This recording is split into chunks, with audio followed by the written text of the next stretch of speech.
എന്തൊപ്പിച്ചോടെ അവിടെ ഞാൻ പാടി ലൈക്ക് തേരാ കരോ അങ്ങനെ പറയാൻ വെച്ചിട്ട് പാടി അവസാനം. പിന്നെ അപ്പോഴത്തേക്കും എന്റെ കൂടെയുള്ള സിംഗർക്ക് മനസ്സിലായി കയ്യിന്ന് പോയി, വേഗം പുസ്തകം കൊണ്ടുവന്നു തന്നു.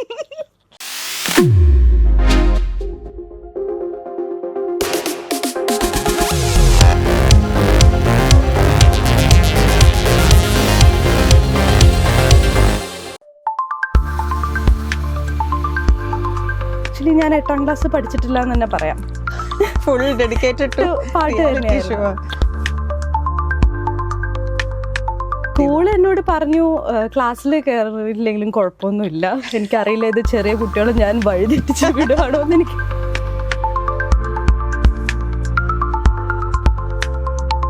നോക്കി നോക്കി നോക്കി നിന്നു. 12th നമുക്ക് സെൻഡ് ഓഫിന്റെ സമയത്ത് എല്ലാരും ചോദിക്കില്ലേ like what next.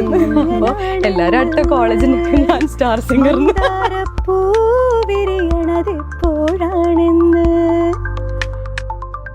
Welcome to MC digital. ഇന്നത്തെ നമ്മുടെ guest the queen of reality shows. I think from her childhood onwards she's been rolling the stage. ഒരു ടൈറ്റിൽ വിന്നറാണ്, പ്ലേബാക്ക് സിംഗറാണ്, and a very loving mother to.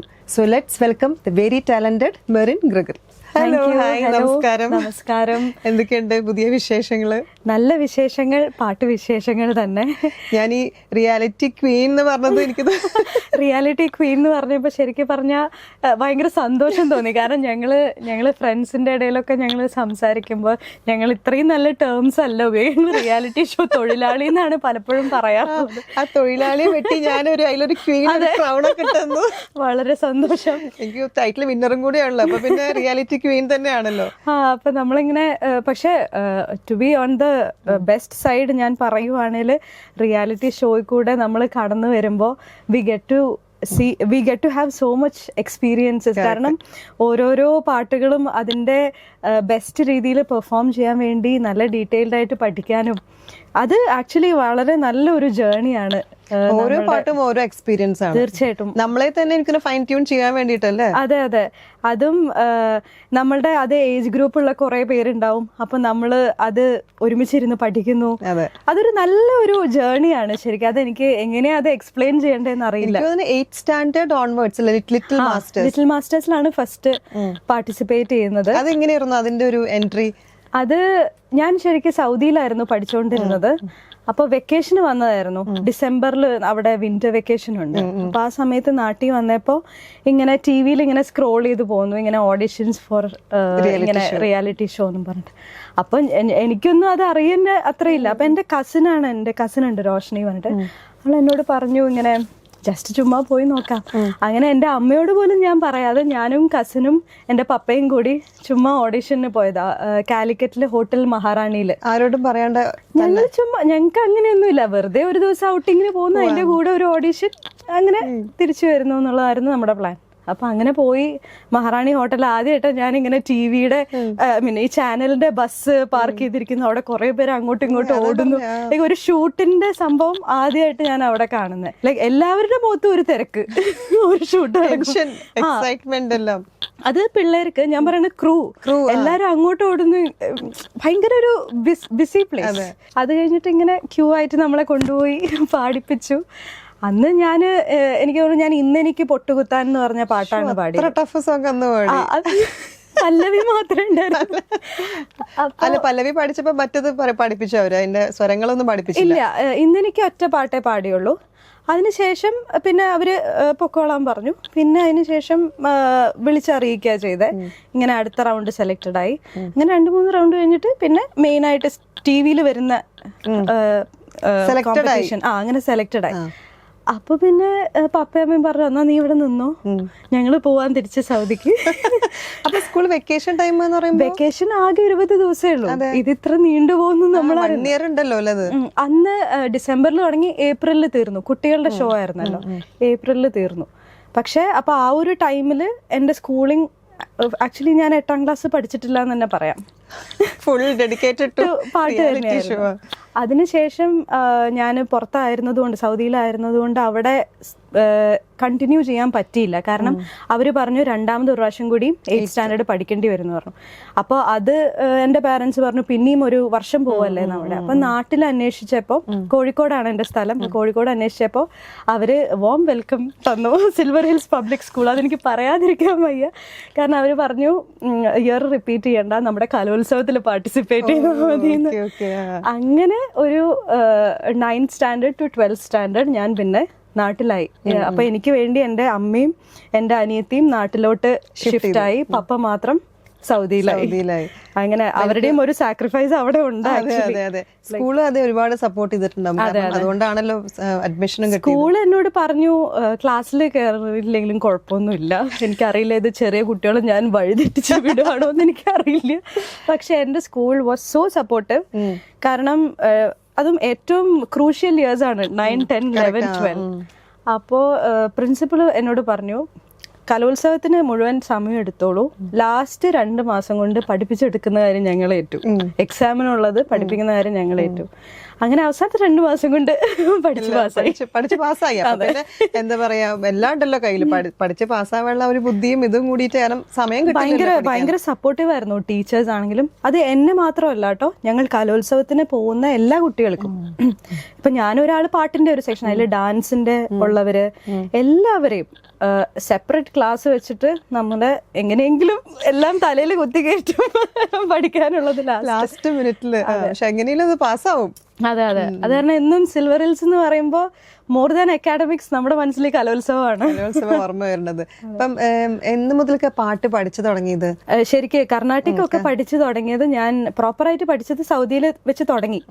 Somashekara മാഷാണ് എന്നെ പഠിപ്പിക്കാൻ തുടങ്ങിയത് Carnatic music. പിന്നെ അതിന്റെ കൂടെ ഞാൻ അവിടെ ഹിന്ദുസ്ഥാനി മ്യൂസിക്കും പഠിച്ചിരുന്നു. ഹിന്ദുസ്ഥാനി കൂടെ പഠിച്ചിരുന്നു? അവിടെ ജോർജ് എന്ന് പറഞ്ഞിട്ടൊരു സാറായിരുന്നു പഠിപ്പിച്ചുകൊണ്ടിരുന്നത്. ആള് പാകിസ്ഥാനിയാണ്, ആള് പഠിപ്പിച്ചുകൊണ്ടിരുന്നത്. അങ്ങനെ അവരുടെ കീഴിലായിരുന്നു പഠിച്ചത്. അതുകൊണ്ട് 8ാം ക്ലാസ് മുതൽ നാട്ടിലെത്തിയിട്ട് നെടുമങ്ങാട് ശശിധരൻ മാഷിന്റെ അണ്ടറിലായിരുന്നു പഠിച്ചിരുന്നത്. പിന്നെ ഇപ്പോ ഉസ്താദ് ഫയാസ് ഖാൻ സാറിന്റെ അണ്ടറിൽ ഹിന്ദുസ്ഥാനി കണ്ടിന്യൂ ചെയ്യണം. അത് ഏത് വർഷമായിരുന്നു ഹിന്ദുസ്ഥാനി പഠിച്ചത്? അത് സൗദിയിൽ വെച്ച് പഠിച്ചിരുന്നു. പിന്നെ നാട്ടിൽ വന്നപ്പോൾ അത് സ്റ്റോപ്പായി, കർണാട്ടിക് മാത്രമായി. അതിനുശേഷം 2015 പിന്നെ ഞാൻ ഉസ്താദിന്റെ അടുത്ത് പോയി തുടങ്ങിയത്. ഇതെല്ലാം കഴിഞ്ഞിട്ട് സ്റ്റാർ സിംഗർ ഒക്കെ കഴിഞ്ഞ് പിന്നെ ആ ഒരു ഇനീഷ്യൽ ഒരു നമ്മള് പ്രോഗ്രാമുകൾക്കായിട്ടുള്ള ഒരു ഓട്ടങ്ങളൊക്കെ ഉണ്ടാവല്ലോ, അതൊക്കെ കഴിഞ്ഞ് ആണ് സാറിന്റെ അടുത്ത് പോയത്. ഈ സ്റ്റാർ സിംഗർ അത് കഴിഞ്ഞിട്ട് അടുത്ത നെക്സ്റ്റ് സ്റ്റെപ്പാണ് സ്റ്റാർ സിംഗറിലേക്കുള്ള എൻട്രി. ഈ 9 to 12 ഞാൻ പിന്നെ റിയാലിറ്റി ഷോയിലൊന്നും പോയില്ല. കപ്പ് വേറെ ആൾക്കാർ.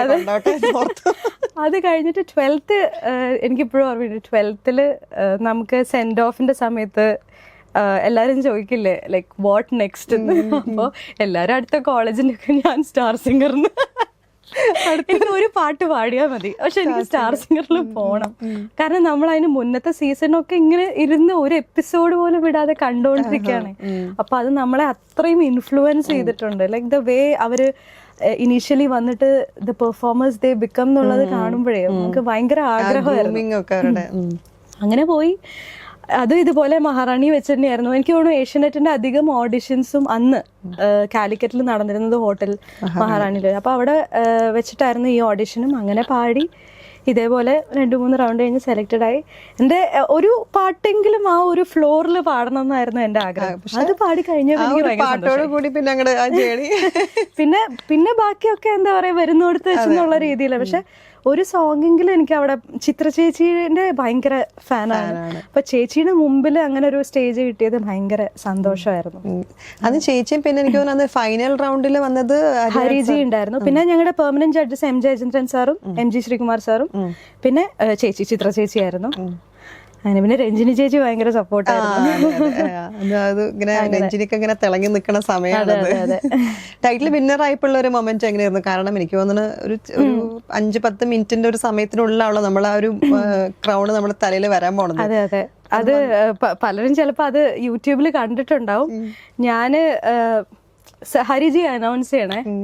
അപ്പൊ ഇങ്ങനെ ഹരിജി ആണെങ്കിൽ ആ ഒരു വലിയ കാർഡിലാണല്ലോ നമ്മുടെ പേര് എഴുതിയിട്ട് ഇങ്ങനെ ഇത് തരിക. അപ്പം ഹരിജി സെന്ററിലുണ്ട്, എന്റെ ഇപ്പുറത്ത് രാജശേഖരൻ സെക്കൻഡ് കിട്ടിയതും ഞാനും അപ്പുറത്ത് ഇപ്പുറത്ത് ഇങ്ങനെ നിൽക്കുക. അപ്പൊ ഹരിജി ഇങ്ങനെ ഫുള്ളായിട്ട് തുറന്നു. അപ്പൊ ഞാൻ കണ്ടോ അപ്പൊ ഞാൻ നോക്കിയപ്പോ എനിക്ക് എന്താ ചെയ്യണം, ഞാൻ ഇങ്ങനെ നിന്നു. അപ്പൊ രഞ്ജിനി ചേച്ചി റിയാക്ഷൻ വിടരുത്, റിയാക്ഷൻ ചേച്ചി പറഞ്ഞു. പക്ഷെ ലൈക്ക് ആ ഒരു മൊമെന്റിൽ സാർ അത് അനൗൺസ് ചെയ്തപ്പോ എന്താ പറയണ്ടേ അറിയില്ല. ലൈക്ക് ഭയങ്കര സന്തോഷം. കാരണം അത്രയും ഒരു പ്രസ്റ്റീജിയസ് ഷോന്റെ ഒരു ഭാഗമായിട്ട് അതിന്റെ അവസാനം വരെ എത്തി. നല്ലൊരു എൻഡ് അതിന് ദൈവം തന്നു. അത് ഭയങ്കര സന്തോഷമായിരുന്നു. അന്ന് പാടിയ പാട്ട് ഏതായിരുന്നു? അന്ന് 2 റൗണ്ട്സ് ആയിരുന്നു. ഒന്ന് മെലഡി, അതിൽ മയങ്ങിപ്പോയി എന്നുള്ള സോങ്ങും, ലാസ്റ്റ് ചാലഞ്ച് റൗണ്ട് മേരെ ഡോലിന. മേരെ ഡോലിനെ ആണ് അധികം പേരും നമ്മള് ഷോസിനൊക്കെ പോകുമ്പോ ആ ഒരു പെർഫോമൻസ് ഓർമ്മയുണ്ട്. അപ്പൊ അത് പാടാറുണ്ട് ഒത്തിരി പ്രാവശ്യം.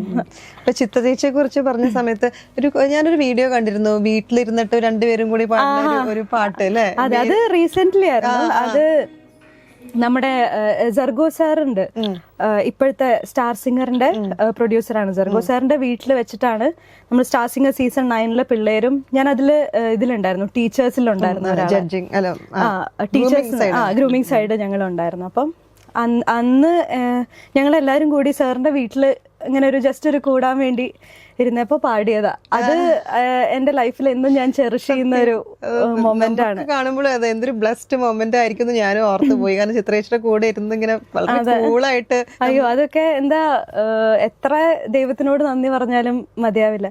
പിന്നെ ആ ഒരു ടീമും ഭയങ്കര നല്ല രസമായിരുന്നു. ലൈക്ക് എല്ലാവരും ഒരുപോലെ അങ്ങോട്ടും ഇങ്ങോട്ടും പോസിറ്റീവായിട്ട്.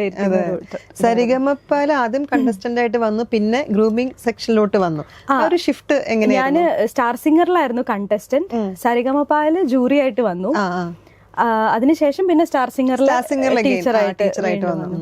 അത് ബീങ് ആ ഒരു പൊസിഷനിലോട്ട് എത്തിക്കഴിഞ്ഞപ്പോ എനിക്ക് ഫീൽ ചെയ്തത്, എനിക്ക് വരുന്ന ഓരോ കുട്ടികളുടെയും എന്തായിരിക്കും what they are going through എന്നുള്ളത് ശരിക്കും കണക്ട് ആവുമല്ലോ. കാരണം നമ്മള് പോയതാണല്ലോ ആ ഒരു വഴി കൂടെ. ബട്ട് ഓഫ് കോഴ്സ് ഇപ്പോഴത്തെ ജനറേഷൻ ഇസ് മച്ച് മോർ, എന്താ പറയാ, കുറച്ചും കൂടിയും അവര് എക്സ്പോസ്ഡ് ആണ് ടു സോ മെനി തിങ്സ്. അപ്പം അത് ഭയങ്കര നല്ല ഒരു എക്സ്പീരിയൻസ് ആയിട്ട് എനിക്ക് തോന്നി. കാരണം അവരുടെ കാഴ്ചപ്പാട്, ലൈക്ക് ഇത് ഇപ്പം എല്ലാ പാട്ടും ഒരു മെസ്സേജ് ആണല്ലോ കൺവേ ചെയ്യുന്നത്. ഇപ്പം നമ്മൾ ഒരു ലിറിക് അല്ലെങ്കിൽ ഒരു പാട്ട് എടുത്തിട്ട് നമ്മൾ അതിനെ എങ്ങനെ ഇന്റർപ്രറ്റ് ചെയ്യുന്നു, അതുപോലെ ആയിരിക്കില്ല ചിലപ്പം ദി അതർ പേഴ്സൺസ് ഐഡിയാസ്. അപ്പോൾ അത് നമുക്ക് അത്ഭുതം തോന്നുന്ന രീതിയിലായിരിക്കും അവരത് പെർഫോം ചെയ്യുന്നത്. അത് ഞാൻ ഒത്തിരി എൻജോയ് ചെയ്യാറുണ്ട്. കാരണം നമ്മള് മനസ്സിലാക്കുന്ന പോലെ ആയിരിക്കില്ല അവര്. അപ്പൊ രണ്ടിൻ്റെതായ ബ്യൂട്ടി ഉണ്ട്. അപ്പോൾ അങ്ങനെ അത് പല കുട്ടികളുടെയും കൂടി ആവുമ്പോൾ വി സീ ദ ആ ഒരു വൈഡ്നെസ് ഓഫ്, എന്താ പറയാ, എബണ്ടൻസ് ഓഫ് മ്യൂസിക് എന്ന് പറയില്ല, അതിന്റെ ആ ഒരു വലിപ്പം ഭയങ്കര. എന്തെങ്കിലും ടിപ്സ് ഒക്കെ പറഞ്ഞു കൊടുക്കുമോ അവർക്ക്? ഇങ്ങനെ എന്തെങ്കിലും സ്ട്രെസ് ഒക്കെ ആയിട്ടിരിക്കുന്ന പിള്ളേർക്ക്? സ്ട്രെസ്ഡ് ആയിട്ട് ടിപ്സ് ആയിട്ട് ഞാൻ അങ്ങനെയൊന്നും പറഞ്ഞു കൊടുക്കേണ്ട കാര്യമില്ല, കാരണം പിള്ളേരൊക്കെ വേറെ ലെവലാ. പക്ഷെ എന്റെ എക്സ്പീരിയൻസിൽ നിന്ന് ഞാൻ എടുത്ത് പറയാനുള്ള ഒരു കാര്യം, ലൈക്ക് ടെൻസ്ഡ് ആവാതെ പാടുക. ബിക്കോസ് ടെൻഷൻ എടുത്തിട്ടുണ്ടെങ്കിൽ നമുക്ക് ചിലപ്പോൾ വിറച്ചിട്ടൊക്കെ ഉള്ളതുപോലെ നമുക്ക് നല്ലതായിട്ട് പ്രസന്റ് ചെയ്യാൻ പറ്റുന്നത് പോലും പറ്റില്ല. അപ്പൊ അതിന്റെ എന്തെങ്കിലും ബ്രീതിങ് എക്സസൈസസ് ഒക്കെ ഇല്ലേ, ഇപ്പൊ നമ്മള് ഇപ്പൊ സ്പോർട്സിന് പോകുന്ന ഒരാളാണെങ്കിലും ഒരു കൂൾ ചെയ്തിട്ട് ആദ്യം ഒന്ന് സമാധാനിച്ച് അങ്ങനെ പാടുക എന്നുള്ളത്, അങ്ങനത്തെ ഒക്കെ ടിപ്സേ അവർക്ക് ആവശ്യമുള്ളൂ. അല്ലെങ്കിൽ അവരൊക്കെ വേറെ ലെവലാണ്. അത് കഴിഞ്ഞ പിന്നെ ഡിവോഷണൽ സോങ്സ്, ആൽബം സോങ്സ് ഒക്കെ അതിന്റെ പാരലലി അത് നടക്കുന്നുണ്ട്. ഡിവോഷണൽ സോങ്സ് ഒത്തിരി പാടുന്നുണ്ട്.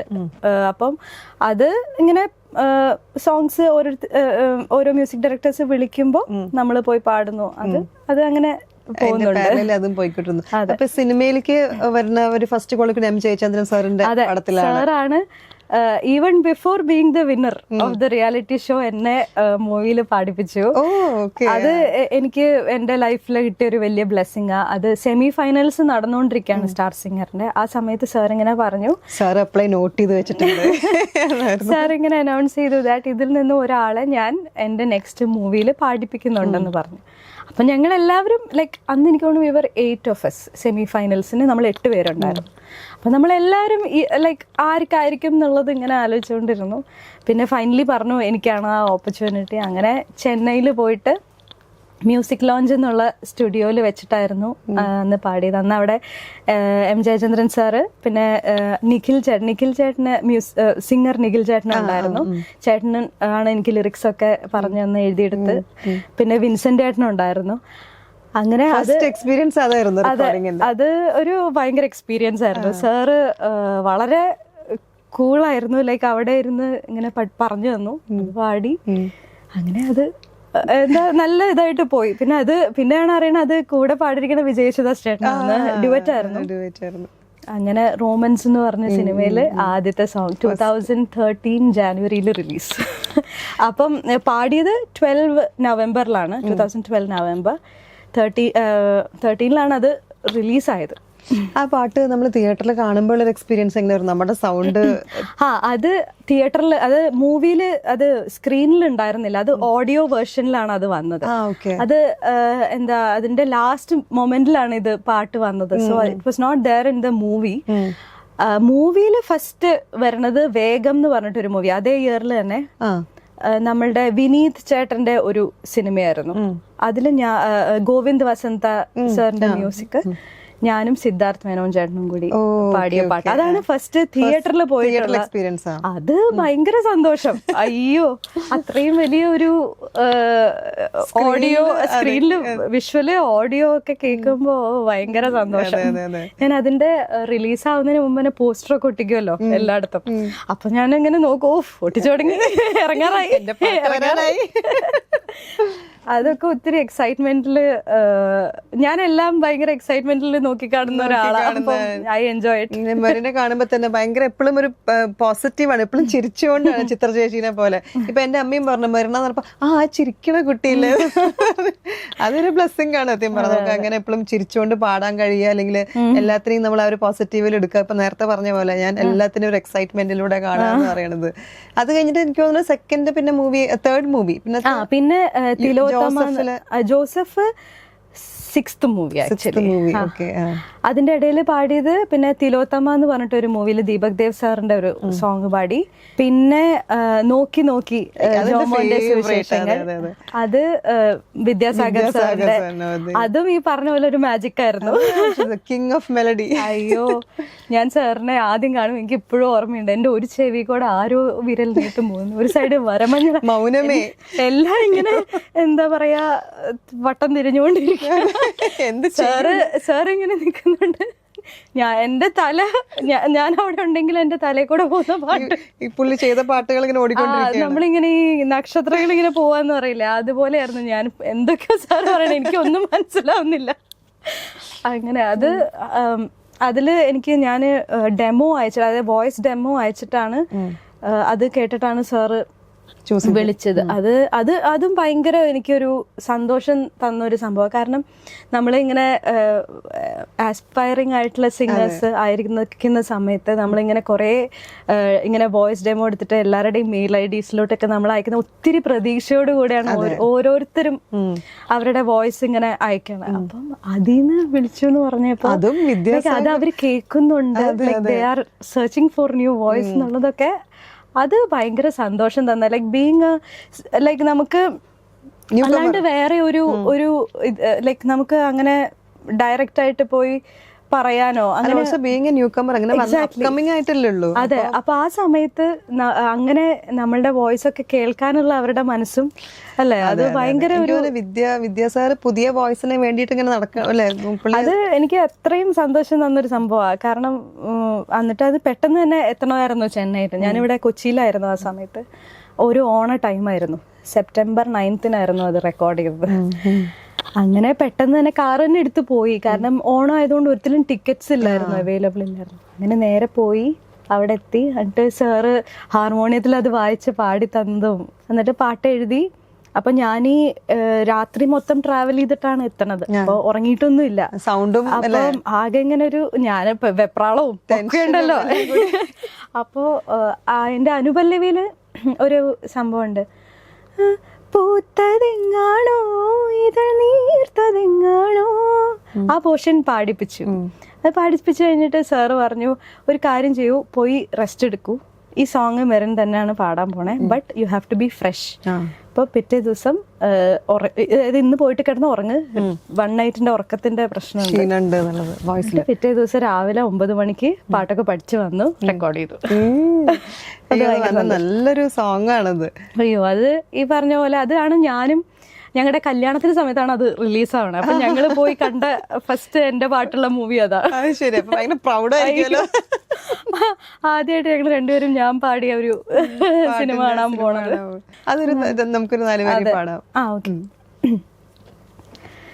നോക്കി നോക്കി നോക്കി നിന്നു, കാത്തു കാത്തു കാത്തു നിന്നു, മന്ദാരപ്പൂ വിരിയണതിങ്ങനാണെന്ന്, മന്ദാരപ്പൂ വിരിയണതെപ്പോഴാണെന്ന്, തെക്കന്നം കാറ്റിനും അറിയില്ല, ഉത്രാടത്തുമ്പിക്കും അറിയില്ല, ചങ്ങാലിപ്രാവിനും അറിയില്ല, ആർക്കും അറിയില്ല. നല്ല, എനിക്ക് തോന്നുന്നു അധികം പേർക്ക് അറിയില്ല തോന്നുന്നത് മെറിൻ തന്നെ പാടിയതാണോ എന്നുള്ളത്. അത്രയും നല്ല ഭയങ്കര ഹിറ്റ് പാട്ട്. ഭയങ്കര സന്തോഷമായിരുന്നു അന്ന്. ഈ പറഞ്ഞ പോലെ സാറിന്റെ അടുത്ത് ചോദിക്കാനൊക്കെ ഒരു പേടിയാ, ഇത് ഏതാ സിനിമ അതൊക്കെ ചോദിക്കാൻ പേടിയാ. അപ്പം ഇറങ്ങാറായപ്പോൾ സാറിന്റെ മാനേജർ മുരുകൻ സാറ് വിളിച്ചിട്ട് പറഞ്ഞു, ഇങ്ങനെ ഇതാണ് മൂവി, സത്യൻ അന്തിക്കാട് സാറിന്റെ ഡയറക്ഷനാണ്, ദുൽഖർ സൽമാനാണ് ആക്ട് ചെയ്യണേ. അതെ, അപ്പം ആക്ച്വലി എന്നെ വിളിച്ചത് എന്റെ ഫുൾ നെയിം ചോദിക്കാൻ വേണ്ടിട്ട്, ഇതില് എന്താ ക്രെഡിറ്റ്സിന്റെ ഇതിനകത്ത് ആഡ് ചെയ്യാൻ വേണ്ടിട്ട്. അപ്പൊ അതിന് വിളിച്ചതായിരുന്നു. അപ്പൊ ഇതൊക്കെ ഡീറ്റെയിൽഡ് ആയിട്ട് പറഞ്ഞു. അപ്പൊ ഒത്തിരി സന്തോഷമായി. എസ്പെഷ്യലി സത്യൻ സാറിന്റെ ഒരു മൂവിയിൽ ഒരു പാട്ട് കിട്ടാന്ന് അതൊരു ഭയങ്കര ബ്ലെസ്സിംഗ് ആണ്. അതെ. അത് കഴിഞ്ഞ പിന്നെ ജോസഫ് എപ്പോഴായിരുന്നു? അത് കഴിഞ്ഞിട്ട് ഒരെണ്ണം കൂടി കണ്ടാണ് ജോസഫ്. 1971 ബിയോണ്ട് ബോർഡേഴ്സിൽ പാടിയിട്ടുണ്ടായിരുന്നു ലാൽ സാറിന്റെ മൂവിയില്. പിന്നെയാണ് ജോസഫ് വരുന്നത്. ജോസഫിന് മുമ്പ് ഓർമ്മയിൽ ഒരു ശിശിരം പാടി വെച്ചിരുന്നു രഞ്ജിൻ ചേട്ടൻ്റെ, പക്ഷെ ഇറങ്ങിയത് ആഫ്റ്റർ ജോസഫ് ആയിരുന്നു. അപ്പോൾ ജോസഫ് രഞ്ജിൻ ചേട്ടൻ്റെ പാട്ടുകൾ എന്ന് പറഞ്ഞിട്ടുണ്ടെങ്കിൽ, ഞാൻ രഞ്ജിൻ ചേട്ടൻ്റെ കമേഴ്ഷ്യൽസ് ചെയ്തിരുന്നപ്പോൾ മുതൽ ഞങ്ങൾ ഒത്തിരി വർക്ക് ചെയ്തിട്ടുണ്ട് ഒരുമിച്ച്. സീ കേരളത്തിൻ്റെ ഒക്കെ ടൈറ്റിൽ ഇതിൽ വരണ ഒരു പാട്ടൊക്കെ ഉണ്ട്, അതൊക്കെ രഞ്ജിൻ ചേട്ടൻ ചെയ്തിട്ട് ഞാൻ പാടിയിട്ടുണ്ട്. അങ്ങനെ രഞ്ജിൻ ചേട്ടനായിട്ട് he's more like a brother നമുക്ക്. അപ്പം അങ്ങനെ അപ്പോൾ ഈ ഒരു പാട്ട് ജോസഫിലേക്ക് എത്തി. അത് ആക്ച്വലി ഒരു ലൈനേ ഉള്ളൂ, ഞാനെന്നൊരു ഈ ജന്മം നീ തന്ന സമ്മാനം. പക്ഷെ അത് എല്ലാവരും നോട്ടീസ് ചെയ്തത് ഭയങ്കര, കാരണം ഇപ്പൊ എവിടെ പോയാലും ഉയരുന്നതിനെ പാടിപ്പിക്കും. ആൻഡ് ഞാനായിട്ട് എന്റെ ബാൻഡിന്റെ ഷോവും ഒക്കെ ചെയ്യുമ്പോൾ ഞാൻ ഫസ്റ്റ് പാടുന്നത് ഉയരുന്നതിനാണ്. ബിക്കോസ് അത് ഭയങ്കര ഒരു ഡിവൈൻ സോങ് ആണ്, പെട്ടെന്ന് മനസ്സിൽ കയറണ ഒരു പാട്ടാണ്. അതെ. ആൻഡ് എല്ലാവരും അത് എൻജോയും ചെയ്യുന്നുണ്ട്. അതും ഭയങ്കര ഒരു ഹരിനാരായണൻ ചേട്ടനാണ് അതിന്റെ ലിറിക്ക്. വിജയ് ചേട്ടൻ ഓൾറെഡി പാടിയിട്ടുണ്ടായിരുന്നു. അതിനുശേഷമാണ് ഞങ്ങൾ കാണാൻ പറ്റിയിട്ടില്ലായിരുന്നു. ഓൾറെഡി വിജയ് ഇല്ല പാടി കഴിഞ്ഞു. അത് ഇതുവരെ ഞാൻ അങ്ങനെ ആരെയും പാടുന്നിടത്ത് ഞങ്ങള് ഒരുമിച്ച് കണ്ടിട്ടില്ല. എല്ലാം separate. I really miss that time. കാരണം ചിത്ര ചേച്ചി, സുജാത ചേച്ചി ഒക്കെ പറയാറുണ്ട് പണ്ടത്തെ time, when they all use to come together, ഒറ്റ ടേക്കില് പാടുന്നു. അതൊക്കെ കാണുമ്പോൾ നമ്മളിങ്ങനെ ഇരിക്കും കേൾക്കുമ്പോ. അതൊക്കെ പണ്ടത്തെ ഒരു എക്സ്പീരിയൻസ് കാണുന്നൊന്നുമില്ല. പക്ഷെ ഈ റിയാലിറ്റി ഷോയിൽ ഇരിക്കുമ്പോ when we get to hear their experiences, it's like എന്റെ അമ്മോ ഇങ്ങനെയൊക്കെ ആയിരുന്നല്ലേ. നമ്മുടെ ഇൻഡസ്ട്രിയുടെ ആ ഒരു എവല്യൂഷൻ കണ്ടിട്ട് എനിക്ക് ഭയങ്കര, നമ്മളിങ്ങനെ ഞെട്ടിത്തിരിച്ചിരിക്കും. പണ്ടത്തെ ആൾക്കാരുടെ കുറിച്ച് പ്രത്യേകിച്ച് പാട്ടുകാരോട് സംസാരിക്കുമ്പോൾ ആ എക്സ്പീരിയൻസ് ഒക്കെ നമുക്ക് ഇങ്ങനെ ഓർക്കുമ്പോ തന്നെ അയ്യോ അങ്ങനെയാണോ എന്നുള്ളത് ഭയങ്കരമായിട്ട് ഇത് ഫീൽ ചെയ്യും. സ്പെഷ്യലി റെക്കോർഡിങ്സ് ഒറ്റ ടേക്കില് ആണ് പോണത് അല്ലേ? 2 കോൾ ഷീറ്റോ അങ്ങനെ എന്തൊക്കെയോ ആണ്. 2 കോൾ ഷീറ്റ് കഴിഞ്ഞിട്ട് അതിൽ അങ്ങനെ ഒരു പാട്ടായി. എനിക്ക് അങ്ങനത്തെ ഒരു ഇത് ഇനി വരുമോന്ന് എനിക്കറിയില്ല. ബിക്കോസ് ഇറ്റ്സ് ഓൾ എന്താ പറയാ, കാലഘട്ടത്തിന്റെ ഒരു ചേഞ്ചസ് ആണല്ലോ. അപ്പൊ അങ്ങനെ ഞാൻ ആരെയും ഇതുവരെ ഡ്യുവറ്റ് പാടിയവരെ കൂടെ കണ്ടിട്ടില്ല. I mean at the moment of recording live സ്റ്റേജിൽ പാടിയിട്ടുണ്ട്. ഞാൻ വിജയ് ചേട്ടനും കൂടി പാടിയിട്ടുണ്ട് ലൈവ്. നമ്മൾ തൃശ്ശൂർ ഒരു പ്രോഗ്രാമിന് ഒരുമിച്ച് ഞങ്ങൾ ഉയരുന്നാഥനെ പാടിയിട്ടുണ്ടായിരുന്നു. അപ്പൊ ഉയരുന്നാഥനെ പാടാല്ലേ? ഉയരുന്നാഥനെ ഉലകിന്നാതീരുളിൻ വീഥിയിൽ തിരിയായി നീ വരൂ, ആലംബമെന്നും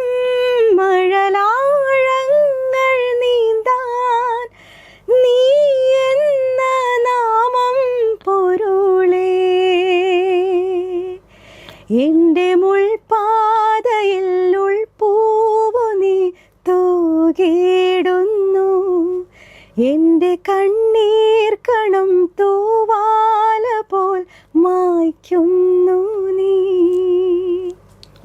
നിന്നോ? അതിങ്ങനെ ആസ്വദിച്ച് വന്നോണ്ടിരിക്കുന്നു. എനിക്ക് തോന്നുന്നു ബാക്ക്ഗ്രൗണ്ട് മ്യൂസിക് ഒന്നും വേണ്ട, മെറീൻ ഇങ്ങനെ റോ ആയിട്ട് പാടുമ്പോ തന്നെ എന്തൊരു ഫീലാ. സ്റ്റേജ് ഷോസ് ഒക്കെ stage shows I enjoy the most. കാരണം റിയാക്ഷൻ അപ്പൊ തന്നെ കിട്ടും, ഓൺ ദ സ്പോട്ട് കിട്ടുകയാണല്ലോ. അതെ, അപ്പൊ അത് എന്താ പറയാ, എക്സ്ചേഞ്ച് ഓഫ് എനർജി. അതെ, കറക്റ്റ്. അത് ഭയങ്കര ഒരു നല്ല. എവിടെയൊക്കെ പോയിട്ടുണ്ട്? ഏതൊക്കെ സ്ഥലങ്ങൾ കവർ ചെയ്തിട്ടുണ്ട്? US, Canada, UK, Ireland, Gulf shows. Gulf shows, Australia, Singapore, Malaysia, പിന്നെ ആഫ്രിക്ക, ടാൻസാനിയ. ടാൻസാനിയയിലൊക്കെ ഏത് സോങ്സ് ആണ്? ടാൻസാനിയയിലും മലയാളി അസോസിയേഷന്റെ പരിപാടിക്ക്.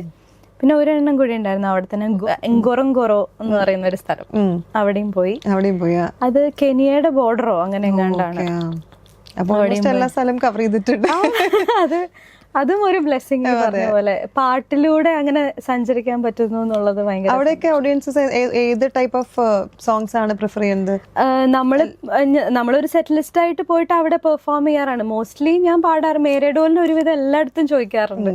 അപ്പൊ അതിപ്പോ എന്റെ ഒരു ആന്തമായി മാറിക്കൊണ്ടിരിക്കുകയാണ്. അതിന്റെ കവർ സോങ് ഞാൻ കേട്ടിരുന്നു. അതെ, അപ്പൊ ഞാൻ വിചാരിച്ചു യൂട്യൂബിൽ ഒന്ന് ഇടാം, അപ്പൊ കേൾക്കാം. അത് കഴിഞ്ഞിട്ടാണ് യൂട്യൂബിൽ അത് കവർ സോങ്. അതെ, കൊറേ പാടി അങ്ങനെ. അപ്പൊ അത് പിന്നെ പോയിരുന്നാതിനെ പാടുന്നുണ്ട്. പിന്നെ ഫാസ്റ്റ് സോങ്, ഫാസ്റ്റ് ആണ് കൂടുതലും. സ്റ്റേജ് ഷോസിൽ ഒരു എനിക്ക് തോന്നുന്നു ഒരു ലിസ്റ്റിലൊരു 10-15 പാട്ടുണ്ടെങ്കിൽ ഒരു 8 പാട്ട് 9 പാട്ടൊക്കെ കഴിഞ്ഞാൽ പിന്നെ അങ്ങോട്ട് ഫാസ്റ്റ് തന്നെയായിരിക്കും. Fast numbers. പിന്നെ ക്ലാസിക് മെലഡീസ്, അതൊക്കെ എവർഗ്രീൻ, അതൊക്കെ എപ്പോഴും പോകുന്ന പാട്ടുകളായിട്ട് തോന്നാറുണ്ട്. എന്തായാലും എനിക്ക് ഭയങ്കര ഇഷ്ടമായത് ലൈവ് പാടാനായിട്ട്. ആൻഡ് ലൈവിന് വേറെ തന്നെ ഒരു എനർജി അല്ലേ. നമുക്ക് എന്തെങ്കിലും ഇംപ്രൊവൈസ് ചെയ്യണമെങ്കിൽ അതും ചെയ്യാം, പിന്നെ ആളുകളെ കൊണ്ട് പാടിപ്പിക്കാം. എന്തെങ്കിലും അങ്ങനത്തെ ഓർമ്മകൾ എന്തെങ്കിലും ഉണ്ടോ പെട്ടെന്ന് ഓർത്തിരിക്കുമ്പോ? എന്തെങ്കിലും സ്റ്റേജ് ഷോസില് കൊറേ ഉണ്ട്. അതായത് കൊറേ വേണ്ട, ഒരെണ്ണം. അതാ ഏത് പറയുന്ന ഞാൻ ആലോചിക്കണം. ഫണ്ണി ആയിട്ടുള്ള എന്തെങ്കിലും? ഫണ്ണിയാണ് വേണ്ടത്. ഫണ്ണി എന്റെ ഭാഗത്തുനിന്ന് കുറെ ഉണ്ടായിട്ടുണ്ട്. ഒരു പ്രാവശ്യം ഞാൻ കഴിവതും ഞാൻ കാണാതെ പാടാൻ നോക്കും. പക്ഷെ ഒരു പ്രാവശ്യം ഇച്ചിരി പണി പാടി. അതായത് ഏക് ദോ തീൻ പാടിക്കൊണ്ടിരിക്ക, തേരാ കരു കഴിഞ്ഞിട്ട് എന്താ വരണ്ടേന്ന് എനിക്ക് ഓർമ്മ കിട്ടുന്നില്ല. ഞാൻ കൊറേ പാടി, പക്ഷെ ഈ തേരാ കരു കഴിഞ്ഞിട്ട് എന്താന്ന് എന്നിട്ട് ഞാന് പക്ഷെ നമ്മൾ ഒപ്പിക്കും എന്തെങ്കിലുമൊക്കെ വാക്ക് വെച്ചിട്ട് അവിടെ. പിന്നെ ഇത്തിരി തെറ്റുമ്പോ ആൾക്കാർക്കും അറിയാം ലൈക്ക് ഇറ്റ്സ് ലൈവ്. അവിടെ ഞാൻ പാടി ലൈക്ക് തേരാ കരോ അങ്ങനെ പറയാൻ വെച്ചിട്ട് പാടി അവസാനം. പിന്നെ അപ്പോഴത്തേക്കും എന്റെ കൂടെയുള്ള സിംഗർക്ക് മനസ്സിലായി കയ്യിന്ന് പോയി, വേഗം പുസ്തകം കൊണ്ടുവന്നു. അപ്പൊ പുസ്തകം എടുക്കാണ്ടാണ് അത് പാടിയത്. അതെ, കാരണം ഒരുവിധം എല്ലായിടത്തും ഞാൻ ലിറിക്ക് എനിക്ക് അറിയാം. അന്ന് എന്തോ ചിലപ്പോ നമ്മള് ടൂ മച്ച് എക്സൈറ്റഡ് ആവുമ്പോ വിട്ടുപോണതാ. അങ്ങനെ കുറെ ഉണ്ടാവാറുണ്ട്. ഇപ്പൊ ഈ എന്താ പറയാ, ഇപ്പം അമ്മയായ ശേഷം എന്തെങ്കിലും ചേഞ്ചസ് വന്നിട്ടുണ്ടോ? ഇപ്പൊ ലൈക്ക് ആസ് എ സിംഗറും ആസ് എ മോം ഒരു ബാലൻസ് ചെയ്യണത് എങ്ങനെയാണ്? കാഴ്ചപ്പാട് കുറെ മാറി. പണ്ട് എന്ന് പറഞ്ഞാ എന്താ പറയാ, നമ്മൾക്ക് നമ്മുടെ കാര്യങ്ങൾ മാത്രം നോക്കി അങ്ങനെ പ്രോഗ്രാം ഉണ്ട്, ഓക്കെ ഇന്ന കാര്യങ്ങൾ സെറ്റ് ചെയ്യാം, നമുക്കാണ് നമ്മൾ പ്രയോറിറ്റി പോവാ പാടുക വരിക. പക്ഷെ ഇപ്പോ ആസ് എ മദർ എനിക്ക് അവളുടെ കാര്യങ്ങളും ടേക്ക് കെയർ ചെയ്യണം, അവള് സേഫ് ആണെന്ന് നോക്കണം. അതിനുശേഷം ബിക്കോസ് അതായി എന്റെ priority, like that is my first priority. പാട്ടില് എന്തെങ്കിലും ഇമോഷൻസ് ഫീലിങ്സ് ഒക്കെ മാറിയിട്ടുണ്ടോ അമ്മയായ ശേഷം പാടുമ്പോ? അതുണ്ട്. അത് ശരിക്ക് നമ്മൾക്ക് മനസ്സിലാവുന്ന രീതിയുടെ ആസ്പെക്ട് മാറി. കുറച്ചും കൂടി നമുക്ക് എന്താണ് അതെന്നുള്ള അതിന്റെ മെസ്സേജ് കണക്ട് ആവുന്നുണ്ട്. അത് ഉണ്ട്. അത് നല്ലൊരു, അതെന്റെ പാട്ടിനും ഹെൽപ്പ് ചെയ്യുന്ന ഒരു സംഭവമായി. അമ്മയും മോളൊക്കെ ആയിട്ടുള്ള പാട്ട് വരുമ്പോ നമുക്കത് കണക്ട് ആവുന്നുണ്ട്. അതെ. ഞാന് ഔസേപ്പച്ചൻ സാറിന് വേണ്ടി ഒരു പാട്ട് പാടിയിരുന്നു. അതില് കുട്ടി മിസ്സായതിനു ശേഷം പാടുന്ന ഒരു പാട്ടാ. അത് ശരിക്കും നമുക്ക് ഭയങ്കര സങ്കടാവും. അത് നമുക്ക് കുറെ കണക്ട് ആവും. പിന്നെ കുറച്ച് കഴിഞ്ഞപ്പോ ഇത്രയും കണക്ട് ആവുന്നുണ്ടോ എനിക്ക് അത് ഭയങ്കര ഒരു സങ്കടമാണ് അതിന്റെ. പക്ഷെ എന്നാ അങ്ങനെ കരഞ്ഞ് ഇതാക്കുന്നതും അല്ല, പക്ഷെ ആ ഒരു വിഷമം, ആ ഒരു അത് ഭയങ്കര ഒരു സംഭവമായിരുന്നു. അത് നമുക്ക് 4 വരി കേട്ടാലോ? ആരീരാരം പാടുവാനൻ ആയർ കണ്ണനെങ്ങോ പോയി, ആലിംഗനം കൊണ്ടു മൂടാൻ മനം തുടിക്കേ, കണ്ണേ നിൻ മുഖം മറഞ്ഞു, കാറ്റിൽ നിൻ സ്വനം കേട്ടു, ആരീരാരം പാടുവാനൻ മനം തുടിപ്പൂ. അത് ഭയങ്കര ഫീൽ ചെയ്യണ ഒരു പാട്ട്. ഇത് മോൾക്ക് കേൾപ്പിച്ചു കൊടുക്കാറുണ്ടോ? അത് അവള് കേട്ടിട്ടുണ്ട്, അവൾക്ക് ഇഷ്ടാ. മോൾക്ക് ഏത് ടൈപ്പ് ഓഫ് സോങ്സ് ആണ്? അമ്മ പാടിയത് ഇഷ്ടാണ്. പിന്നെ അത് ഈ അടുത്ത് നമ്മളിങ്ങനെ യാത്രകൾ പോകുമ്പോഴാണല്ലോ പാട്ടുകൾ കൂടുതൽ കേൾക്കുന്നത്. അപ്പോ ഈ പാട്ട് വന്നു, ജാനകിയമ്മയുടെ പഴയ ഒരു കൊച്ചു സ്വപ്നത്തിൻ ചിറകുമായ വെടുത്തി അരികിൽ ഞാനിപ്പോൾ വന്നെങ്കിൽ, അത് വന്നു. അത് വന്നപ്പോ അവനോട് പറഞ്ഞു ഒന്നും കൂടെ അത് ഇടാവോ എന്ന് ചോദിച്ചു. അപ്പൊ ഞാൻ പറഞ്ഞു ഓക്കെ ഇടാം. അത് കഴിഞ്ഞിട്ട് പിന്നെ ആ ദിവസമല്ല കേട്ടോ, വേറൊരു ദിവസം അവളെന്തോ ഇരുന്ന് എഴുതുക, അപ്പൊ അതിന്റെ കൂടെ ഇതിരുന്ന് പാടുന്നു. എനിക്ക് ഭയങ്കര സന്തോഷായി സത്യം. അപ്പോ അതൊക്കെ ഇപ്പോഴത്തെ കുട്ടികൾക്ക് അതൊക്കെ കണക്ട് ചെയ്യാന്ന് പറഞ്ഞു കഴിഞ്ഞാൽ പാട്ട് അത്രയുള്ള മനസ്സിൽ അത്രയും. പിന്നെ ഒരു വാക്കു കേൾക്കാൻ, ഒരു നോക്കു കാണാൻ, ഒരു വാക്കു കേൾക്കാൻ, അത്രേ അറിയുള്ളൂ. അതിനുശേഷം പിന്നെ വരി അത്രേ അറിയുള്ളൂ. അത് കുറച്ച് ഒരുമിച്ച് ദുഃഖത്തിൽ പങ്കുചേരാന്നുള്ള വരി. പക്ഷെ അത് ഭയങ്കര സന്തോഷമായി എനിക്ക് അന്ന്. കാരണം നമ്മൾ അവളെ നോക്കിയാൽ ചിലപ്പോ പാടില്ല, എന്തെങ്കിലുമൊക്കെ ചെയ്യുമ്പോ ബാക്ക്ഗ്രൗണ്ടിൽ അത് ഉണ്ടാവും. മോള് പാട്ട് പഠിക്കുന്നുണ്ടോ? പഠിപ്പിച്ച് തുടങ്ങിയിട്ടില്ല, കുറച്ചും കൂടി ഒന്ന്. ഇപ്പൊ ജസ്റ്റ് 5 years ആയതേ ഉള്ളൂ ഈ മാസം. അപ്പൊ ഇനി നമുക്ക് പതുക്കെ. ഇടയ്ക്ക് പാടുന്നുണ്ട്. പാട്ടിഷ്ടാണ്, ഉണ്ടാവുമല്ലോ. പാട്ടിഷ്ടാണ്. അപ്പം പിന്നെ അവൾക്ക് ആർട്ടും ഇഷ്ടമാണ്. അപ്പൊ ഏതാണ് അവൾക്ക് വേണ്ടതെന്ന് വെച്ചാൽ എടുത്തോട്ടെ എന്നുള്ള രീതിയില്. മെറിന് ഏത് ഏറ്റവും കൂടുതൽ പാട്ട് ആരുടെയാ കേൾക്കാറ്? ഏത് സിംഗറിന്റെ? എനിക്ക് ഏറ്റവും ഇഷ്ടം ലതാജിയുടെ പാട്ടുകൾ പാട്ടാണ്. ഞാൻ ഭയങ്കര ഹിന്ദി മ്യൂസിക് ഫാനാണ്. ഓൾഡ് ക്ലാസിക്സ് ഒക്കെ ഭയങ്കര ഇഷ്ടമാണ്. ലതാജി എപ്പോഴും എൻ്റെ ഒരു ബിഗ്ഗസ്റ്റ് ഐഡലാണ്. എനിക്ക് കാണണമെന്ന് ഭയങ്കര ആഗ്രഹം ഉണ്ടായിരുന്ന ഒരു ആളാണ്, പക്ഷെ എനിക്ക് കാണാൻ പറ്റിയില്ല. ബട്ട് ഓഫ് കോഴ്സ് ലതാജി എന്നും നമ്മളുടെ മനസ്സിൽ ജീവിക്കുന്നു. നമുക്ക് ലതാജിയുടെ ഒരു 4 വരി ഇഷ്ടമുള്ള ഫേവറേറ്റ്. അതും ഒരു ഭയങ്കര ഡിഫിക്കൽട്ട് ക്വസ്റ്റൻ ആണ് ചോദിച്ചത്, ഏത് പാട്ടാണ് ലതാജിയുടെ? കാരണം അതെ. ഓക്കെ, അപ്പൊ ഞാൻ തേരെ ബിന തന്നെ പാടാം. തേരെ ബിന ജിന്ദഗി സെ കോയി. तेरे बिना जिंदगी से कोई शिकवा तो नहीं, शिकवा नहीं, शिकवा नहीं, शिकवा नहीं, तेरे बिना जिंदगी भी लेकिन जिंदगी तो नहीं, जिंदगी नहीं, जिंदगी नहीं, जिंदगी नहीं, तेरे बिना जिंदगी से शिकवा तो नहीं. ലതാജിയുടെ ഏത് പാട്ടാ നേരത്തെ പറഞ്ഞ പോലെ ഏത് പാട്ട് പാടണം, എല്ലാ പാട്ടും അയ്യോ നമ്മുടെ മനസ്സിൽ. ഈ അടുത്ത് മുംബൈയിലൊരു ഷോ വന്നിട്ട് ലതാ മങ്കേഷ്കർ മെമ്മോറിയൽ ഓഡിറ്റോറിയത്തിൽ പെർഫോം ചെയ്യാൻ പറ്റി. അതെനിക്ക് ഭയങ്കര സന്തോഷമായിരുന്നു. ലൈക്ക് അവിടെ എൻറ്റർ ചെയ്യുമ്പോ തന്നെ അവിടുത്തെ ഒരു വലിയ ഒരു ഹാളുണ്ട്, അവിടെ ലതാജിയുടെ ഒരു ബിഗ് പിക്ചർ, പിന്നെ ലതാജി പാടിയിട്ടുള്ള മൂവീസിലെ എല്ലാ, അത് അറിയാലോ എത്ര മൂവി ഉണ്ട്, അതിന്റെ മൊത്തം ഇതില്ലേ ഈ പോസ്റ്റേഴ്സ്, ചെറിയ പോസ്റ്റേഴ്സ്, കുട്ടി കുട്ടി പോസ്റ്റേഴ്സ് ആ മൊത്തം വാൾസിൽ വെച്ചിട്ട് നമുക്ക് എവിടെ പോയാലും അവിടെ ലതാജിയുടെ ഒരു പ്രസൻസ്, അത് ആ ഓഡിറ്റോറിയത്തിൽ പെർഫോം ചെയ്യാൻ പറ്റി. ഞാൻ അന്ന് ഭയങ്കര എക്സൈറ്റഡ് ആയിരുന്നു. മുംബൈയിലെ എങ്ങനെയെങ്കിലും പരിപാടിയുടെ സ്ഥലത്ത് എത്താം നമുക്ക്. അങ്ങനെ അത് ഭയങ്കര ഒരു സന്തോഷമുള്ള. അതേപോലെ ശ്രേയാ ഘോഷാലും ഭയങ്കര ഫാനാണ്. അതെ അതെ, ശ്രേയാജി ആണ് ഇപ്പോഴത്തെ നമ്മളുടെ എന്താ, നമ്മള് പാട്ട് എപ്പോഴാ ഇറങ്ങണേന്ന് നോക്കിയിരിക്കണ ഒരു person and I love her so much. കാരണം ആൻഡ് ഷീ സോ സിമ്പിൾ. അത് കാണുമ്പോൾ ഭയങ്കര മീറ്റ് ചെയ്യാൻ പറ്റിയിട്ടുണ്ടല്ലോ.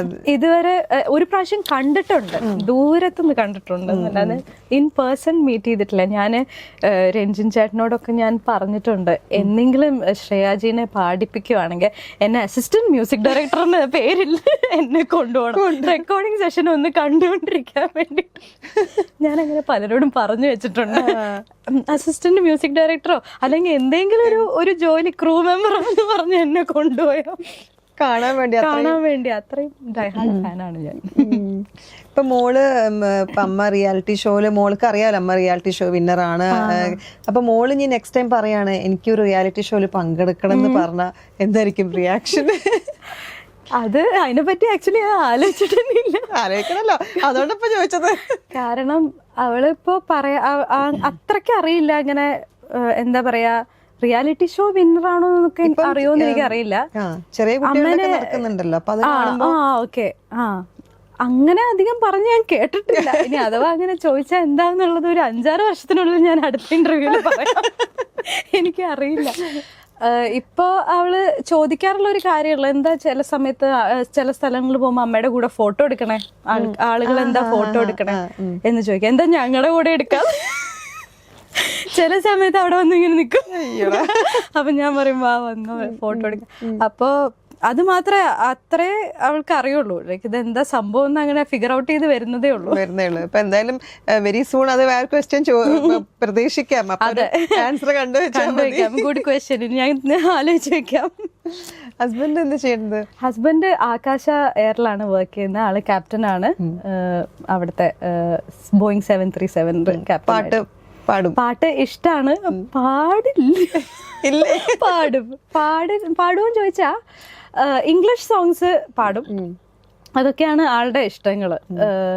മലയാളം സോങ്സ് അങ്ങനെ പാടണം ഞാൻ കേട്ടിട്ടില്ല. അത്രയും ഇംഗ്ലീഷാണ് ആൾക്ക് ഇഷ്ടം. പിന്നെ ആള് കുറച്ചുകൂടി സ്പോർട്സ് ആ ഇതിലാണ് കുറെ കൂടെ ഇഷ്ടങ്ങളാണ്. ഫുട്ബോൾ, ടെന്നീസ്, വീട്ടില് ഇതാണ് മെയിൻ പരിപാടി. ഫുട്ബോള് കാണാൻ പോക്കും അതുപോലെ കളിക്കാനും പോവാറുണ്ട്. അതൊക്കെയാണ് ആളുടെ കൂടുതൽ മോർ ദാൻ ആർട്ട് സ്പോർട്സിലോട്ടാണ് ആളുടെ എന്താ പറയാ മെയിൻ ഇൻട്രസ്റ്റ് ഉള്ളത്. ബട്ട് നന്നായിട്ട് ആസ്വദിക്കും പാട്ട്. ലൈക്ക് വേറൊരാള് പാടുമ്പോ അതിനെ അപ്രീഷിയേറ്റ് ചെയ്യുന്ന ആ ഒരു ക്രിട്ടിക്കിനേക്കാൾ അപ്രീഷിയേഷൻ ആണ് കൂടുതൽ കിട്ടാറുള്ളത്. പിന്നെ ഭയങ്കര സപ്പോർട്ടീവ് ആണ്. അതായത് ഇപ്പം ശരിക്കും പറഞ്ഞാൽ ഞാനൊരു ഇൻഡിപെൻഡന്റ് ആയിട്ട് വർക്ക് ചെയ്യാൻ പോവാൻ തുടങ്ങിയത് ഇസ് ആഫ്റ്റർ ഗെറ്റിംഗ് മാരിഡ്. കാരണം അതുവരെ ഞാൻ വളരെ പ്രൊട്ടക്റ്റഡ് ആയിട്ട് ഇങ്ങനെ എന്താ പറയാ അച്ഛനമ്മയുടെ കൂടെ ഇങ്ങനെ മാത്രം സഞ്ചരിച്ചുകൊണ്ടിരുന്ന ഒരാളായിരുന്നു. കല്യാണത്തിന് ശേഷം വാട്ട് നെക്സ്റ്റ് എന്നറിയും അങ്കിത്ത് പറയും, അങ്കിത്ത് എന്നാണ് പേര്. അപ്പോ അങ്കിത്ത് പറയും വർക്കിന് പോയി പഠിക്കും, അങ്ങനെയാണ്. അപ്പൊ അങ്ങനെയാണ്. പക്ഷെ അത് ഭയങ്കര ഒരു സെൽഫ് സഫീഷ്യന്റ് ആക്കാന്ന് പറയില്ലേ നമ്മളെ, അത് only after.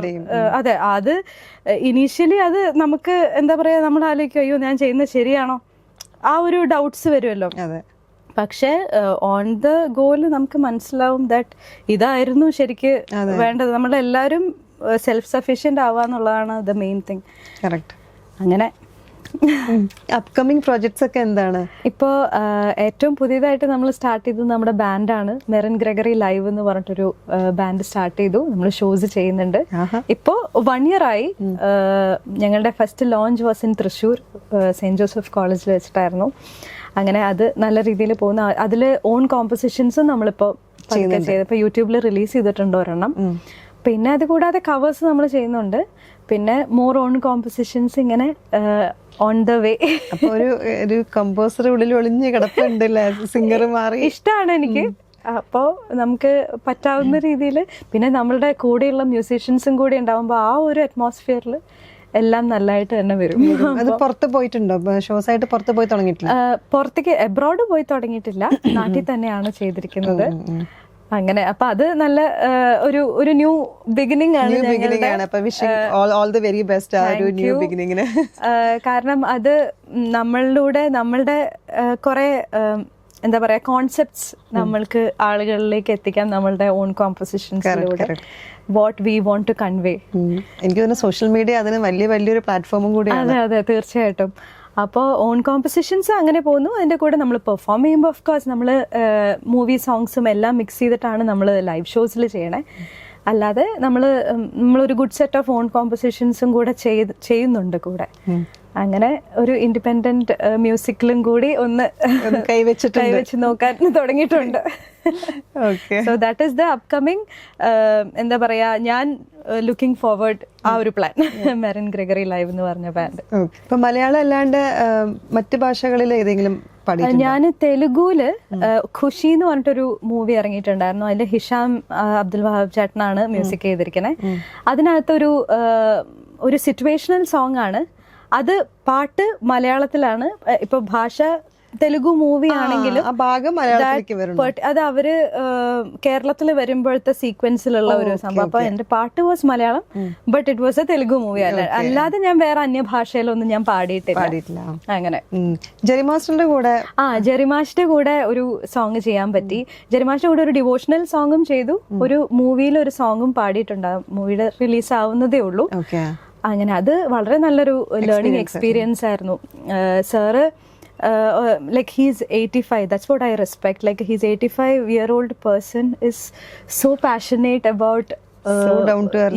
And so down to earth, so passionate, and the way he creates music even now, അത് ടോട്ടലി എന്താ പറയാ അത്രയും റെസ്പെക്റ്റോട് കൂടി നോക്കി കാണുന്ന ഒരു സംഭവമാണ്. അതേപോലെ തന്നെ ആ ഒരു ജനറേഷനിലെ ശ്യാം സാറിന്റെ കൂടെയും വർക്ക് ചെയ്യാനായിട്ട് പറ്റും. ഭയങ്കര ബ്ലെസ്ഡ് ആണ് അതൊക്കെ. അത് എനിക്ക് ബീങ് ഇൻ ദിസ് ജനറേഷൻ ആ ഒരു ക്ലാസിക് ടൈം ഓഫ് മലയാളം സിനിമയുടെ ടൈമിലെ ഡയറക്ടേഴ്സിന്റെ കൂടെ വർക്ക് ചെയ്യാൻ പറ്റിയത് ഭയങ്കര സന്തോഷം. ശ്യാം സാറിന്റെ കൂടെ അതൊരു ആൽബമാണ്. ആൽബത്തില് അത് ഓർക്കസ്ട്രേഷൻ ചെയ്തിരിക്കുന്നത് ശരത് സാറ്. അപ്പൊ ശരത് സാറായിരുന്നു പാടിപ്പിക്കാൻ വന്നത്. ബിക്കോസ് ശ്യാം സാറിന് ഇച്ചിരി ഹെൽത്ത് ഇഷ്യൂസ് ഉണ്ടായിരുന്നതുകൊണ്ട് ശരത് സാറായിരുന്നു വന്നിട്ട് അങ്ങനെ പാടിപ്പിച്ചു. അപ്പം അത് എൻ്റെ ലൈഫിൽ ആ ഒരു ജനറേഷനിലെ മ്യൂസിക് ഡയറക്ടേഴ്സിന്റെ കൂടെ വർക്ക് ചെയ്യാൻ പറ്റിയത് ഭയങ്കര വലിയൊരു ബ്ലെസ്സിംഗ് ആണത്. കാരണം ഞാൻ ഒരിക്കലും എക്സ്പെക്ട് ചെയ്തിരുന്നില്ല അവരുടെ കൂടെയൊക്കെ പാടാൻ പറ്റുന്നുള്ളത്. ഭയങ്കര ബ്ലെസ്സിംഗ് ആണ് ശരിക്കും. നമുക്കിനി തമിഴിലൊരു പാട്ട് കേൾക്കാം. എനിക്ക് തോന്നുന്നു ഹിന്ദിയും മലയാളവും പാടി നമ്മൾ കവർ ചെയ്തു. ഇനി നമുക്ക് തമിഴും കൂടി കവർ ചെയ്യാം. ഓക്കെ. അപ്പൊ തമിഴ് പാട്ട് പാടാൻ പറയുമ്പോൾ ഞാൻ ഫസ്റ്റ് എന്താ പറയാ മനസ്സിൽ വരുന്ന പാട്ടാണ് മുൻപേവാ. അപ്പോ അത് തന്നെ പാടാം. മുൻപേവാ എൻ അൻപേവാ ഊടേവാ ഉയിരേവാ മുൻപേവാ എൻ അൻപേവാ പൂ പൂവായി പൂ പൂവാ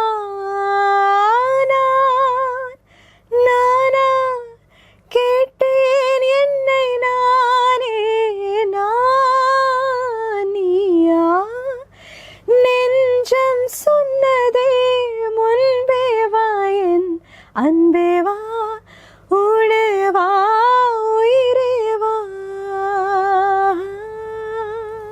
അയ്യോ നിർത്തല്ലേ. നല്ല രസമുണ്ടായിരുന്നു കേൾക്കാൻ വേണ്ടി. നല്ലൊരു സോങ് ആണ്. പെട്ടെന്ന് കോളേജും ക്യാമ്പസും വിഷ്വൽസ് ആണ് ആദ്യം ഓർമ്മ. ഭയങ്കര കണക്ഷൻ അത്. അതെ. നമ്മളിപ്പം പറഞ്ഞു കുറെ സമയമായി. ഞാനും കൊറേ പറഞ്ഞു. ഇപ്പൊ നമ്മള് സ്റ്റാർട്ടിങ് റിയാലിറ്റി ക്വീൻ എന്ന് പറഞ്ഞ പോലെ അങ്ങനെ ഒരു ഇപ്പം പുതിയ യങ് കണ്ടസ്റ്റൻസിന്റെ എന്തെങ്കിലും ടിപ്പ് റിയാലിറ്റി ക്വീന് കൊടുക്കാനുണ്ടോ? അയ്യോ, ആകെ പറയാനുള്ളത് ഇത് മാത്രമേ ഉള്ളൂ. ലൈക്ക് റിയാലിറ്റി ഷോ നമ്മളുടെ ഒരു 8 or 9 months ഓർ മാക്സിമം 1 ഇയറിൽ നമ്മളെ മോൾഡ് ചെയ്ത് എടുക്കുന്ന ഒരു സ്റ്റേജ് ആയിട്ട് മാത്രം കണക്കാക്കുക. And then after coming out of it the world is open for U. അപ്പോൾ ആ സമയത്ത് മാക്സിമം പഠിക്കാനായിട്ട് ശ്രമിക്കുക. ബിക്കോസ് ഇപ്പോഴത്തെ എല്ലാ റിയാലിറ്റി ഷോസിലും ഒത്തിരി ഗ്രൂമേഴ്സും and the judges are like so sweet to the kids. കാരണം എല്ലാവരും അവരുടെ ലൈഫിലത്തെ experience they are sharing it with them. അപ്പോൾ എല്ലാത്തിൽ നിന്നും പഠിച്ച് ആൻഡ് അത് ക്രാഷ് കോഴ്സ് എന്നൊക്കെ പറയില്ലേ, അതുപോലെ 1 ഇയർ മിനി ക്ലാസ് റൂംസ് പോലെയാണ്. അതെ. അപ്പോൾ 1 ഇയറിൽ whatever you can learn but in a good way. നല്ല രീതിയിൽ എൻജോയ് ചെയ്ത് പഠിക്കുക. യുൽ ഗെറ്റ് എ ലൈഫ് ടൈമിലെ ഒരു ഫ്രണ്ട്സിനെയും കിട്ടും, musical friends where you can discuss anything of music. Lifelong അത് കൊണ്ടുപോവുകയും ചെയ്യാം. സോ അതാണ് റിയാലിറ്റി ഷോ. ആൻഡ് അതിൽ നിന്ന് പുറത്തിറങ്ങി കഴിഞ്ഞിട്ട് the entire world is open for you. നല്ലൊരു അഡ്വൈസ് ആണ്. അപ്പൊ thank you so much for joining us today. അപ്പോൾ ഇനി എല്ലാ അപ്കമിംഗ് പ്രൊജക്ട്സിനും all the very best. Thank you so much, and thank you MC Digital for having me here. It was a pleasure being here with you. Thank you.